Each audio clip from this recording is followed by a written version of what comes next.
देखो ये जिनस को बुझा हेले आपण को समस्त जिन बुझा पड़ो एवं आज जो मैंने सरकार दल अच्छा विगत 15 वर्ष हम विरोधी दल थे एवं विरोधी थला बेले विधानसभा अनेक थर यह प्रसंग को उठे कि चाषी धान को एफसीआई नौ ना विधानसभा अनेक बार विषय आलोचना है।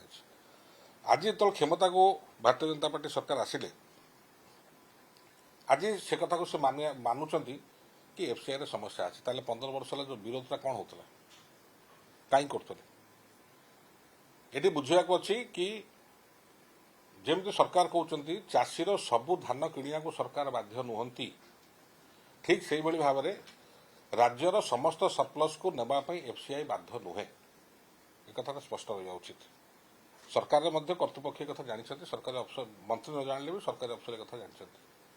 सेकेंड कथा एफसीआई कैटेगोरिकली गाइडलाइन कहूँ जो राज्य माने आम एमएसपी ठारू अधिका दौरान ताको बोनस आकार कहतु अधिका जेकोसी ग्रांट आकार कहतु दौरान सी सरप्लस को किणापी आम बाध्य नुह। तो ये बर्तमान सरकार लोकों को बुझेले जो आम एक कथा पचारूँ से बुझेले कि जेहेतु आम डबल इंजिन सरकार अच्छी आम केन्द्र पर चाप पकईकि या उठे नबू एवं गत सरकार तुलन में अर्थात आर्थिक वर्ष 23-24 जहाँ एमएसपी थिला और जहाँ सरकार टार्गेट थिला ताको 24-25 आपण वृद्धि कले 1 कोटी लक्ष मेट्रिक टन आपण धान क्रय करने स्वीकृति कले आपणकर 89 लक्ष मेट्रिक टन आप खरीफ रे 21 लक्ष मेट्रिक टन आप रबी रे नेबे बोली आप चयन कले एवं ये चयन कला परे आपण प्रोक्योरमेंट आरंभ कले 800 टंका आपण एक्स्ट्रा पैसा देले बोनस आकार देले। बर्तमान समस्या होची कि सरकार जो पद्धति केंद्र सरकार जो मिलिंग नियमावली से अनुपात रे आपणकर नॉन एफएक्यू धान जोटा अच्छे जोटा कि मेजोरिटी ओडिशा रे तार मान 100 क्विंटल पैडी रे आपणकर 64 क्विंटल चाउल बाहर 64% चाउल बाहर जो से तुलना करा जाए ताले 1 लक्ष मेट्रिक टन जोटा कहते माने 100 लक्ष मेट्रिक टन जोटा 1 कोटी मेट्रिक टन कथा कहते 64 लक्ष आपणकर धानर चाउल बाहर तो 64 लक्ष मेट्रिक टन जो चाउल बाहर आपण रिक्वायरमेंट केते आम रिक्वायरमेंट पाखापाखि 27 ରୁ 28 लक्ष मेट्रिक टन पीडीएस रे आउ 2 लक्ष मेट्रिक टन कंटीजेंसी सरकार रखती फॉर बात्या बन्या नेचुरल डिजास्टर पे रखती। तो हाराहारी जदि आप 30 लक्ष भी धरिवे आपण पाखरे सरप्लस रहा 74 लक्ष। तो 74 लक्ष रु आज पर्यंत 2003 मसीह जब डीसीपी फॉर्मेट है रु 2024-25 पर्यंत सर्वाधिक जदि एफसीआई उठे से ओडिशा रु हूँ 15 लक्ष मेट्रिक टन ताचे अधिक आज पर्यंत केवे उठे नहीं। एवं से समय जो विरोधी दल भारतीय जनता पार्टी सरकार थिले से सदा कहते सरकार चाषी स्वार्थ को देखो नहीं एमएसपी बोनस बढ़ाऊना इलेक्शन प्रतिश्रुति देले बोनस बढ़ेले। बर्तमान समस्या से आसला केन्द्र एफसीआई से नब कि बर्तमान जो कथा आप कहते कि मंत्री स्वीकार कर एफसीआई समस्या अच्छी समस्या हूँ यहाँ एक सबू सरप्लस गोटे राज्यर एफसीआई किणा बाध्य नुह 2 जदि आप एमएसपी ठू अधिक रेट दौरान बाहर ताहले से किणा को बाध्य नुहे। आपन डबल इंजिन अच्छे आप केते चाप पकई केंद्र सरकार उठी मगे से पारंगमता पर निर्भर कर ना कि कौन आईन पर निर्भर कर यहाँ सीधा सीधा कला धला कथा। द्वितीय कथाटा जोटा आसला कि आपण बर्तमान ये 34 लक्ष मेट्रिक टन जो सरप्लस है थैथान करेंगे कौटी आपण पाखे गोदाम कैपेसिटी जी अच्छी से संपूर्ण फुल। अतीत राज्य सरकार केंद्र सरकार लिखते कि आमर जोटा गोदाम अच्छी तादे 50% गोदाम रे आपण उत्तर भारत गहम रखती तो गहम क्लीयर करूँ आम आम धानटा बा चाउलटा रखू तार स्टेटस कौन मो पाखे तथ्य ना बर्तमान किंतु जी परिमाणटा आमर अतीत होता ताकू रखापी आम पाखे जगह होना अधिकांश समय मिलर पाखे रोला। आज तारिख में बर्तमान आपड़ बढ़ई देते जो एत चाउल को आप रखिए कौट बर्तमान आज सबू मिल रे आपण पाखे माने ମାନେ ଚାଉଳ ଥୁଆ ହେଇଛି। ଆଗାମୀ ଦିନରେ ଜଣା ପଡ଼ିବ କେଉଁ ମିଲ୍ ପାଖରେ କେତେ ଚାଉଳ ଅଛି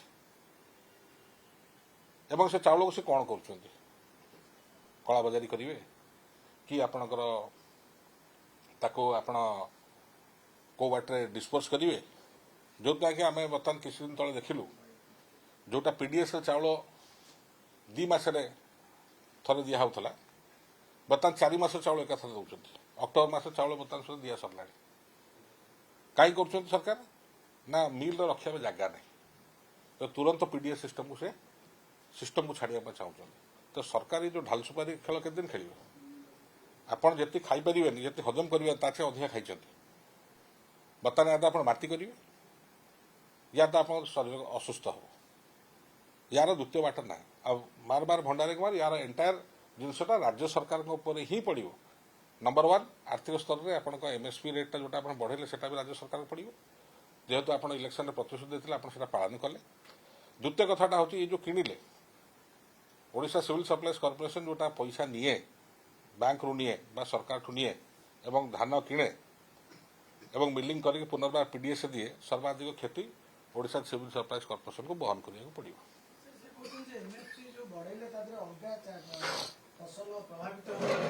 ତ ନିଶ୍ଚିତ ଭାବରେ ଯେତେବେଳେ ଓଡ଼ିଶାରେ ଆପଣ ଅନ୍ୟ କୌଣସି ଜିନିଷରେ ଆପଣ MSP ଦେଇକି ପ୍ରୋତ୍ସାହନ ନାହିଁ କି ଆପଣ ଦେଉନାହାନ୍ତି, ଆଉ ଆପଣଙ୍କ ସାରା ପଇସା ଯେଉଁଟା ଆପଣ ପ୍ରୋକ୍ୟୁରମେଣ୍ଟ କରିଥାନ୍ତେ ଆପଣ 800 ଟଙ୍କା ବୋନସ୍ରେ ଆପଣ ଏପଟେ ଲଗେଇଦେଲେ, ତ ରାଜ୍ୟ ସରକାର ପାଖରେ ପଇସା କେଉଁଠୁ ଆସିବ ଯେ ଅନ୍ୟ ଫସଲ ଉପରେ ସେ MSP ଦେଇକି ନେବେ? ଯେକୌଣସି ଡାଲି ଜାତୀୟ ହେଉ କି ଶ୍ରୀ ଅନ୍ନ ହେଉ କିମ୍ବା ଆପଣଙ୍କର ଚିନାବାଦାମ ହେଉ କି ଅନ୍ୟ ଯେକୌଣସି ବି ଫସଲ ଅଛି ଯେଉଁଟା କ୍ରପ୍ ଡାଇଭର୍ସିଫିକେସନ୍ ପାଇଁ ଏଗ୍ରିକଲଚର ଡିପାର୍ଟମେଣ୍ଟ କହୁଛି, କିନ୍ତୁ ଅପରପକ୍ଷରେ ସରକାର ନିଜ ଗୋଡ଼କୁ ନିଜେ ବାନ୍ଧିଛନ୍ତି। 800 ଟଙ୍କା ଯଦି ଆପଣ ବୋନସ୍ ଦେବେ ତ ସରକାରଙ୍କ ବଜେଟ୍ର ଗୁଡ଼ାଏ ପଇସା ଯାଉଛି ସେ ବାଟକୁ। ତ ଯେତେବେଳେ ଆପଣ ସେଇ ପଇସାକୁ ଆପଣ ସେପଟେ ବିନିଯୋଗ କରୁଛନ୍ତି, ନୂଆ ନେବାର ବାଟ କେଉଁଠି ଆଇଲା? ପ୍ରାକୃତିକ ବିପର୍ଯ୍ୟୟ ମୁକାବିଲାରେ ଓଡ଼ିଶା ରୋଲ ମଡେଲ, ଯେଉଁଥିପାଇଁ କି ସେ ଅମିତ ଶାହକୁ ଭେଟିଛନ୍ତି, 7ଟି ଡକ୍ୟୁମେଣ୍ଟ ଦେଇଛନ୍ତି। ଆହୁରି କେମିତି ଅଧିକ କ'ଣ ହେଇପାରିବ ସେ ନେଇକି ମଧ୍ୟ 2000 ଟଙ୍କା ସେମାନେ ତାକୁ ଆଣିବା ପାଇଁ ପ୍ରସ୍ତାବ ଦେଇଛନ୍ତି। ତା ସହିତ ବାତ୍ୟା ଆଶ୍ରୟସ୍ଥଳୀ ମଧ୍ୟ ବୃଦ୍ଧି କରିବେ ଏବଂ ଅଣ୍ଡରଗ୍ରାଉଣ୍ଡ ବିଜୁଳି ସଂଯୋଗ କରିବା ପାଇଁ ସେମାନେ ଚାହୁଁଛନ୍ତି ନା ବିଜୁଳି ଯେଉଁ ବହୁତ କ୍ଷତି ହେଉଛି ବାତ୍ୟା, ତାକୁ ଗୋଟେ ପ୍ରସ୍ତାବ ଦେଇଛନ୍ତି। ଆଉ କେମିତି ଦେଖନ୍ତୁ? ନାଇଁ, କେନ୍ଦ୍ର ସରକାରକୁ ଧାରାବାହିକ ଭାବରେ ଆମର ଏନର୍ଜି ବିଭାଗ, ଶକ୍ତି ବିଭାଗ ତରଫରୁ ଯେଉଁ ପ୍ରସ୍ତାବ ଯାଇଥିବ ଏଇଟା ଗୋଟେ ଧାରାବାହିକ ପ୍ରସ୍ତାବ ଏବଂ ମୁଁ ବି ମଧ୍ୟ ମନ୍ତ୍ରୀ ଥିଲାବେଳେ ଏ ପ୍ରସ୍ତାବ ଆମେ ଦେଇଛୁ। ଆମ ପ୍ରସ୍ତାବ ଅଲରେଡ଼ି ପେଣ୍ଡିଂ ଅଛି। ଇଏ ତ ସରକାର ଆଇଲେ ବର୍ଷେ ହେଲା, ବର୍ଷେ 3 ମାସ, ୟା ଭିତରେ ଏପର୍ଯ୍ୟନ୍ତ ବାତ୍ୟା କିମ୍ବା ପ୍ରାକୃତିକ ବିପର୍ଯ୍ୟୟ ଏପର୍ଯ୍ୟନ୍ତ ସେ ଫେସ୍ କରିନାହାନ୍ତି। ତ ଯେଉଁ ରିପୋର୍ଟଟା ଦେଇଛନ୍ତି ସେ ବିଗତ ସରକାର ଭିତରେ ଯାହା ବାତ୍ୟା ବନ୍ୟା ହେଇଥିଲା ତାକୁ ସମ୍ବଳିତ କରି ଆପଣ କେନ୍ଦ୍ର ସରକାର ସେଟା ଦେଇଥିଲେ। ଆମ ସମୟରେ ବି ସେଇଟା ଯାଇଥିଲା ଏବଂ ସାଇକ୍ଲୋନ୍ ରେଜିଷ୍ଟାଣ୍ଟ ଆମର ଯେଉଁ ଇନଫ୍ରାଷ୍ଟ୍ରକ୍ଚର କରିବା ପାଇଁ ସର୍ବାଧିକ କ୍ଷତି ସାଇକ୍ଲୋନରେ ଏନର୍ଜି ଡିପାର୍ଟମେଣ୍ଟର ହୁଏ। ଖୁଣ୍ଟ ଉପୁଡ଼ିଯାଏ, ତାର ଛିଣ୍ଡିଯାଏ ଏବଂ ଲୋକଙ୍କୁ ବିନା ଇଲେକ୍ଟ୍ରିସିଟିରେ 48 ଘଣ୍ଟା ମଧ୍ୟ ରହିପାରିବେନି, କାହିଁକି ପାଣି ସମସ୍ତ ପାଣି ଇଲେକ୍ଟ୍ରିସିଟି ଦ୍ୱାରା ଚଳିତ। ତେଣୁ ଆଟଲିଷ୍ଟ ଆପଣ କୋଷ୍ଟାଲ ଡିଷ୍ଟ୍ରିକ୍ଟ ଗୁଡ଼ାକରେ ସାଇକ୍ଲୋନ୍ ରେଜିଷ୍ଟାଣ୍ଟ ବା ଅର୍ଥାତ୍ ଅଣ୍ଡରଗ୍ରାଉଣ୍ଡ କେବଲିଂ ସିଷ୍ଟମଟା କରିବା ପାଇଁ ଆମେ ଥରେ ବାରମ୍ବାର ପ୍ରସ୍ତାବ ଦିଆହେଇଛି ଓଡ଼ିଶା ସରକାର ତରଫରୁ ଏବଂ ମୁଁ ମନ୍ତ୍ରୀ ଥିଲାବେଳେ ସେ ପ୍ରସ୍ତାବଟା ବାରମ୍ବାର ସେଠୁ ରିଜେକ୍ଟ ହେଉଥିଲା ଏଇଆ କଥା କହିକି, ଯେହେତୁ ଆପଣ ପ୍ରାଇଭେଟାଇଜ୍ କରିଛନ୍ତି, ଆପଣ ଡିଷ୍ଟ୍ରିବ୍ୟୁସନ୍ ସିଷ୍ଟମଟା କେବଳ ସାରା ଭାରତବର୍ଷ ଓଡ଼ିଶା ହିଁ ପ୍ରାଇଭେଟାଇଜ୍ କରିଛି। ତେଣୁକରି ଆମେ ଆପଣଙ୍କୁ RECରେ ବିଶେଷ ପଇସା ଦେବୁ ନାହିଁ। ଆପଣ ଜାଣିକି ମଧ୍ୟ ଆଶ୍ଚର୍ଯ୍ୟ ହେବେ, ବିଗତ 7-8 ବର୍ଷ ଭିତରେ କେନ୍ଦ୍ର ସରକାର ତରଫରୁ ବିଦ୍ୟୁତ୍ ବିଭାଗକୁ କୌଣସି ଅନୁଦାନ ଆସିନାହିଁ।